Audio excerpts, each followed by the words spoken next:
Et c'est l'heure de celui qui ne fait toujours pas partie de la liste des humoristes préférés des Français. Je viens de vérifier, c'est actualisé en temps réel. Et non, ceci dit, Pascal Praud non plus. Donc c'est bien la preuve que cette liste n'est pas extrêmement fiable. Mais c'est lui, c'est Pierre-Emmanuel Barré. Non, non, arrête, non. Non. Non, mais non. Non, mais enfin, mais c'est complètement absurde. C'est absurde.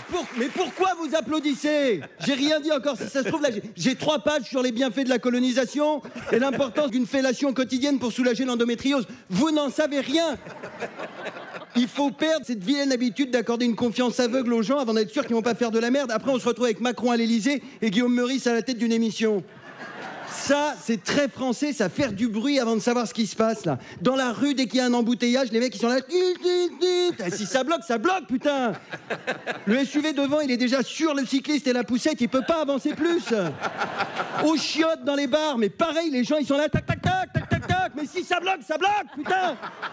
Qu'est-ce que vous croyez? Que je fais exprès de garder mon caca dans mon ventre pour vous faire rater l'happy hour?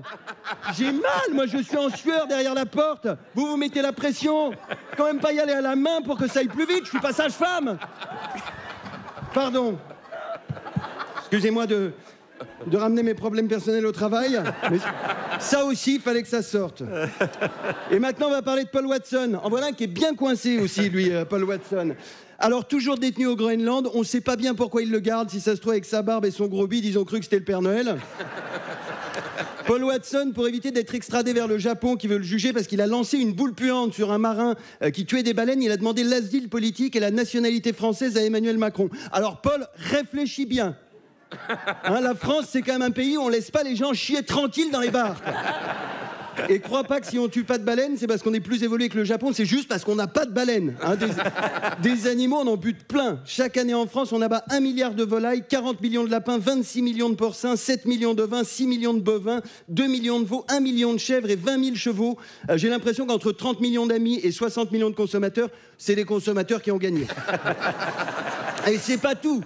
Hein, il y a encore les corridas, les combats de coqs et des chasses à courre au nom des traditions locales. Putain, les traditions locales, là, les traditions, c'est comme les trous du cul. Les mecs, ils sont agressifs, tout tendus, ils sont là, non, on n'y touche pas, jamais on y touchera. Puis finalement, quand on y touche, ils sont là, oh, bon, en fait, c'est pas mal, écoute.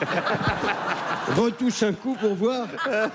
Hein, Paul Watson, il est vegan, ça va lui faire tout bizarre s'il débarque chez nous. Et pourquoi vous broyez 5 millions de poussins par an? C'est pour les manger? Non, c'est pour faire des farines pour nourrir d'autres animaux qu'on va tuer.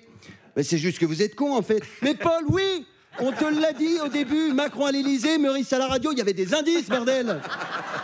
Sérieux, pourquoi tu veux devenir français, Paul? On est un pays d'attardés. Je te jure, une cellule au Japon, c'est mieux qu'un comédie club en France. Un mec sur 2, il arrive, il fait par applaudissement, il y a des véganes dans la salle. Ben non, ils peuvent pas applaudir, ils n'ont pas assez de force. Par applaudissement, il y en a qui sont dans un resto vegan. Il n'y a que des fruits, des légumes et de l'herbe. C'est pas un resto, c'est un jardin. Applaudissez par applaudissement. Mon ex, elle était végane, mon ex, ça l'empêchait pas d'aimer la viande. Par applaudissement, qui c'est qui a compris la viande, c'est ma bite. Putain! Mais au lieu de tuer des vaches et les poulets, on peut pas plutôt faire des steaks avec les gens qui disent que manger des animaux, c'est normal parce qu'on l'a toujours fait? La pédophilie, ça a toujours existé. C'est pas pour autant qu'au rayon frais chez Carrefour, il y a des gamins en slip sous cellophane. Alors, désossé, assaisonné, super, on va gagner du temps, je pense ça.